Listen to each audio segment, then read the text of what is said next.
ওর সাথে পারিবারিকভাবেই বিয়েটা হয়েছিল। বাসর রাতে ওর প্রথম প্রশ্ন ছিল, কয়টা প্রেম করেছেন?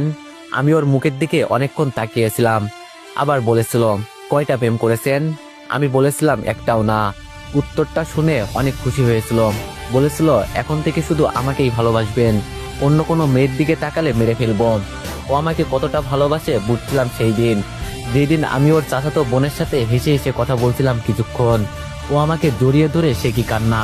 আমাকে বলেছিল, তোমাকে না বলেছি কারোর সাথে কথা বলবে না, আমি মরে গেলে ইচ্ছে মতো কথা বলো, তখন আমি নিষেধ করব না। ওর কান্না দেখে আমি নিজেই কেঁদেছিলাম। ও আমাকে বলেছিল, আমি নাকি বাবা হব। কথাটা শুনে যে কি খুশি হয়েছিলাম বোঝাতে পারবো না। ওকে কোলে করে সারা বাড়ি ঘুরিয়েছিলাম। ও আমাকে বলতো, রান্না করার সময় ওকে পিছন থেকে জড়িয়ে না থাকলে নাকি ও রান্না করতে ইচ্ছে করে না। আমি ওর সব আবদার হাসি মুখে পূরণ করতাম, বড্ড ভালোবাসতাম ওকে, এখনো বাসি। ও আমাকে বলেছিল, আমাকে জড়িয়ে ধরে না ঘুমালে নাকি ওর ঘুমই আসে না।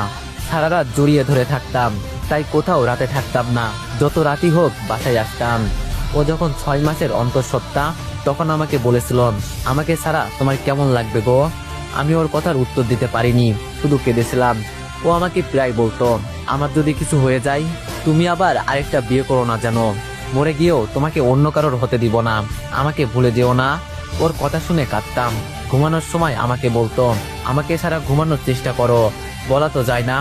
আমি ওকে আরো জড়িয়ে শক্ত করে জড়িয়ে ধরতাম। একদিন ওর ব্যথা উঠল, সাথে সাথে ওকে হাসপাতালে নিয়ে গেলাম। ও আমাকে বলেছিল, আমার যদি কিছু হয়ে যায় প্লিজ আমাকে ভুলে যেও না, বড্ড ভালোবাসি তোমাকে। কথাটা শুনে কান্না ধরে রাখতে পারিনি। ওকে বলেছিলাম, কিছু হবে না তোমার, আমি তো আছি, কিছুই হতে দিব না। ও আমাকে বলেছিল, শেষবারের মতো একবার বুকে নিবে। কথাটা বলেই হাউমাউ করে কেঁদে দিয়েছিল। আমিও কান্না ধরে রাখতে পারিনি। ও আমাকে ছেড়ে দিতে চাইছিল না, জড়িয়ে ধরে কাঁদছিল। আমিও কাঁদছিলাম। সবাই হাঁ করে তাকিয়েছিল। নিয়েছিলাম ওকে বুকে, কিন্তু এটাই যে সেইবার বুঝতে পারিনি। বুঝতে পারলে কখনোই ছেড়ে দিতাম না। ও আমাকে বলেছিল, আমার সাথে তুমিও চলো, আমার খুব ভয় করছে। ডাক্তারকে কতবার বলেছিলাম আমি ওর পাশে থাকবো, কিন্তু আমাকে যেতে দিল না। অপারেশন থিয়েটার থেকে একটা বাচ্চার কান্নার আওয়াজ শুনলাম। বাচ্চাকে পেলাম, কিন্তু ওকে আর পেলাম না। পাগলের মতো ওর কাছে গেলাম, দেখলাম সাদা কাপড় দিয়ে ওকে ঢেকে রাখছে। কাপড়টা সরাতেই অজ্ঞান হয়ে গিয়েছিলাম। জ্ঞান ফেরার পর দেখলাম ওকে খাটলিতে শুয়ে রাখছে। ওর কাছে গেলাম, বলছিলাম, এই কই যাও আমাকে রেখে? আমার রাতে ঘুম হয় না, তোমাকে ছাড়া জানো না? তোমাকে না জড়িয়ে ঘুমালে আমার ঘুম হয় না, জানো না? কেন চলে যাচ্ছ? এই ওঠো, ওঠো, অনেক তো ঘুমালে, আর কত ঘুমাবে? আমার কথা মনে পড়েনি? এই তুমি না বলেছিলে আমার চোখের জল তুমি সহ্য করতে পারো না?